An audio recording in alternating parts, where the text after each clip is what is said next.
Bonjour, je m'appelle Éric Pessan, je suis à la fois auteur de pièces de théâtre, de romans, de textes à destination de la jeunesse.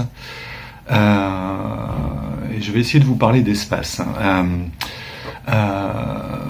et de ce que l'écriture dramatique pourrait avoir comme lien avec ce qu'on va appeler l'imaginaire spatial. Tout d'abord, je tiens à préciser que depuis 2005 à peu près, je travaille très régulièrement avec le Centre national d'études spatiales qui dispose d'un laboratoire qui s'appelle l'Observatoire de l'espace et qui est un laboratoire dédié aux rencontres entre l'univers spatial et l'univers artistique. Donc l'Observatoire de l'espace travaille avec des plasticiens, avec des écrivains, avec des performeurs, avec des gens de théâtre, avec des danseurs, pour toute une série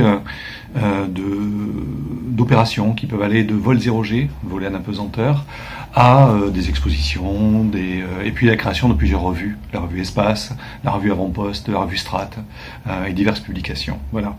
Ils m'ont abordé parce que j'avais écrit un roman qui racontait l'histoire d'une météorite qui allait tomber sur Terre, et qui pour moi n'était pas du tout un roman spatial, c'était quelque chose qui traitait de la Terre. Voilà. Et je vais en arriver très vite à ce que je voulais dire, c'est-à-dire que pour moi l'espace est là en fait.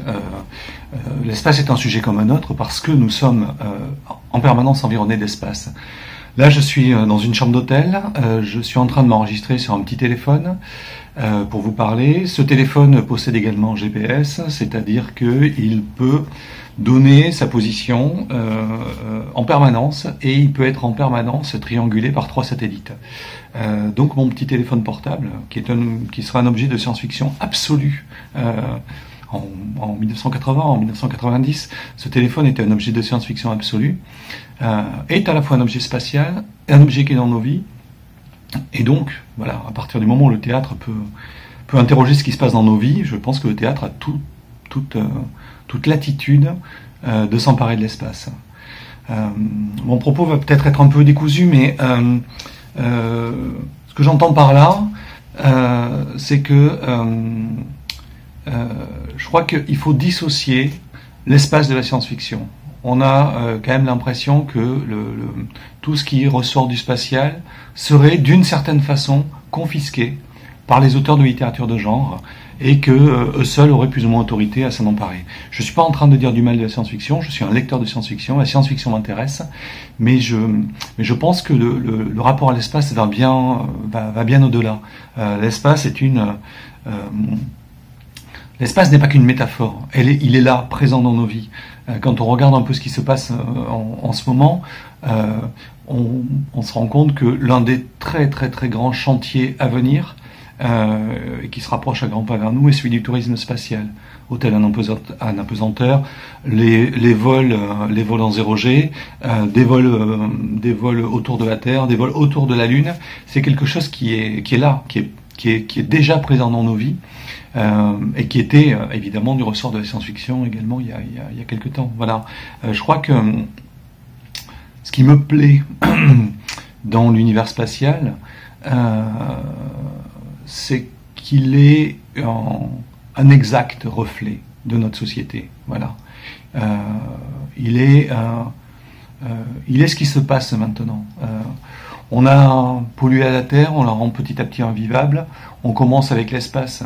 Je raconte juste une anecdote. Le 20 juillet 1969, lorsque la capsule d'Apollo 11 s'est posée sur la Lune, on a tous en tête ces images-là, qu'on soit né ou pas à l'époque.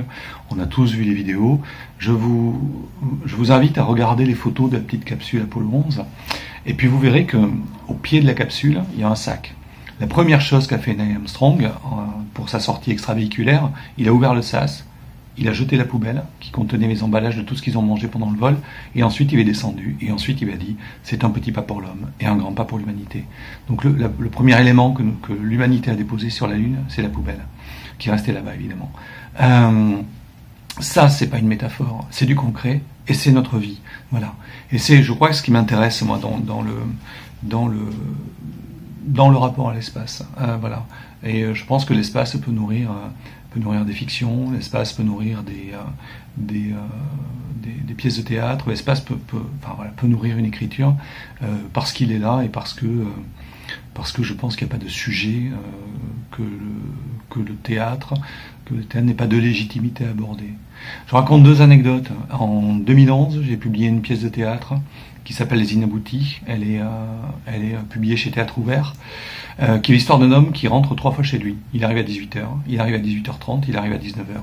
Et il va être confronté à lui-même. D'abord très interloqué, et puis petit à petit va se faire assez facilement à cette situation de doublement triple. Un truc qui fait penser au roman L'Anomalie d'Hervé Le Tellier, excellent roman d'ailleurs, j'espère que vous l'avez lu. Et le premier, alors c'est pas réellement de l'espace, mais on est quand même sur quelque chose qui est issu de théories de mécanique quantique, qui est issu de théories des multivers qui dépendent de la mécanique quantique. Et la première chose qu'on m'a dit, la première personne qui a lu, personne du métier, qui a lu ce texte, m'a dit, mais comment on va faire pour trouver des comédiens triplés? Voilà. Pour la jeunesse, j'ai écrit un spectacle qui s'appelle Essaimer les étoiles, qui se passe dans un vaisseau spatial. La première personne qui a été une metteur en scène qui l'a lu m'a dit, mais c'est pas possible de le faire sur scène, on n'a pas les moyens de recréer un vaisseau spatial sur un plateau. Voilà. Et je crois que il faut arrêter de se donner... il faut chasser définitivement les images de la science-fiction, les images spectaculaires. Si je décide que cette chambre d'hôtel est un vaisseau spatial, elle est un vaisseau spatial. Si je décide que 3 comédiens qui ne se ressemblent pas sont le même homme, ils sont le même homme. Si on décide qu'une pièce se passe sur Mars, sur Vénus, n'importe où, elle se passera sur Mars, sur Vénus ou sur une lointaine exoplanète. Faisons confiance à l'imagination du spectateur. Merci.